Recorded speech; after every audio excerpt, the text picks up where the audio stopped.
Le premier sujet, ce que j'aimerais dire dans un premier temps, c'est que d'une part, il y a un certain nombre de ces entrées de ville, en tout cas sur le plan économique, qui fonctionnent bien. Donc ça, c'est un premier sujet. Le deuxième sujet, et c'est très important, c'est qu'il ne faut pas considérer que c'est un sujet général, mais bien un sujet qu'il faut appréhender en fonction de la typologie des territoires. Et le premier élément d'analyse, c'est la taille des agglomérations. Alors, on n'est pas du tout dans la même approche avec les mêmes acteurs si on parle de villes comme Strasbourg ou Nantes et si on parle de villes moyennes, voire même plus rurales. Donc ça, c'est le premier point, de manière à ne pas appréhender ça sous la forme d'une généralité, mais bien sur le sujet d'objectifs et de normes adaptées à la réalité d'un territoire. Ça, c'est le premier point. Et ensuite, le deuxième point, c'est de bien s'assurer qu'au niveau d'un bassin de vie, on analyse globalement la manière dont le commerce peut être dans 15-20 ans sa place dans la vie du citoyen et dans le territoire, de manière à voir quelles sont les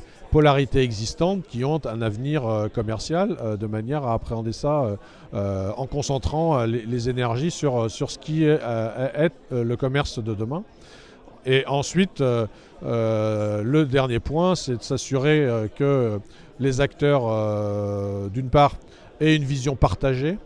Ça, c'est un premier sujet, donc avec un peu des élus qui donnent le là, mais qui savent impliquer, y compris au fil du temps, puisque les choses bougent beaucoup, les autres acteurs que sont ceux, évidemment, du logement, du transport et des problématiques commerciales, de manière à ce qu'on ne reste pas, compte tenu du fait qu'on est sur du temps long, sur des idées qui seraient plus adaptées au moment où les projets trouvent une réalité. Voilà un peu ce que j'avais envie de dire par rapport à ce sujet sur lequel on n'est qu'au début, je pense.